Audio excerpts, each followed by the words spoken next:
ఇప్పుడు మనం parade ground metro station దగ్గర ఉన్నాము. ఒక చిన్న మనం చెప్పులు కుట్టే అతని దగ్గరతో చిన్న ఇంటర్వ్యూ తీసుకున్నాము. ఏం పేరండి మీ పేరు? నా పేరు రవి. రవి. ఎంతకాలం చేస్తున్నావు ఇక్కడ? 5 సంవత్సరాల నుంచి. రోజుకి ఎంత సంపాదిస్తున్నావు? రోజుకు 400. 400 సరిపోతున్నాయా? సరిపోతుందని హాస్పిటల్ పాటు సరిపోతుంది. మీ కాలుకి ఏమైంది? కాలు ఆపరేషన్ ఎప్పుడైంది? 2 సంవత్సరాలు అయినా. 2 సంవత్సరాలు. 2 సంవత్సరాలకి మానలేదా? మానలేదు. మరి మంచి వైద్యం చేయించుకుంటానా లేదా? హాస్పిటల్లో ట్రీట్మెంట్ చేయించుకున్నాను. ఏమంటారు డాక్టర్లు? ఏమంటారు? తగ్గుతుంది బాబు, రెస్ట్ తీసుకో, తగ్గుతుంది అంట. కస్టమర్లు మంచిగా ఇబ్బంది చేయట్లేదు కదా?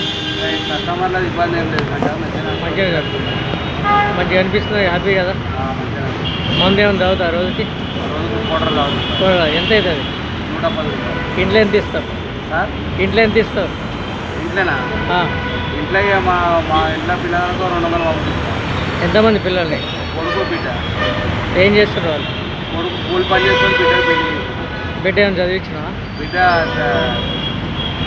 సెకండ్ ఇయర్ చదివి. Second year. బాబు నేను చదివిపోయాను. కొడుకు 10th చదివి. 10th చదివి. పెళ్లి చేసిన? కొడుకు చేయలేదు. ఇంకా చేయలే. నీతోటే ఉంటుండా? వాళ్ళు వరంగల్లో ఉంటుంది, ఇక్కడ 20 రూపాయలు. ఇప్పుడు జీవనోపాధిగా ప్రాబ్లం లేదుగా? మంచిగా ఉన్నాయి కదా? జీవనోపాధి అయితే నీ ప్రాబ్లం లేదు కదా? ప్రాబ్లం అంటే ఒక కాలు ప్రాబ్లం. కాలు నాకేం ప్రాబ్లం లేదు. నేను 200-300 సంపాదిస్తాను, 400 సంపాదిస్తాను కదా. నా 200 హాస్పిటల్కి మందులకు వాడుకుంటా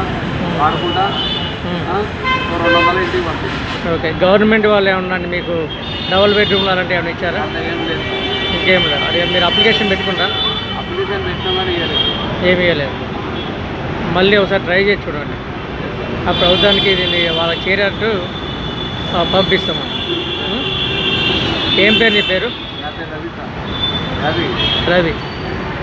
ఓకే రవి గారు, మా ఛానల్ నుంచి మీకు ఏమైనా ఉపాధి ఉన్నా మా ఛానల్ ద్వారా మీకు పంపిస్తాం.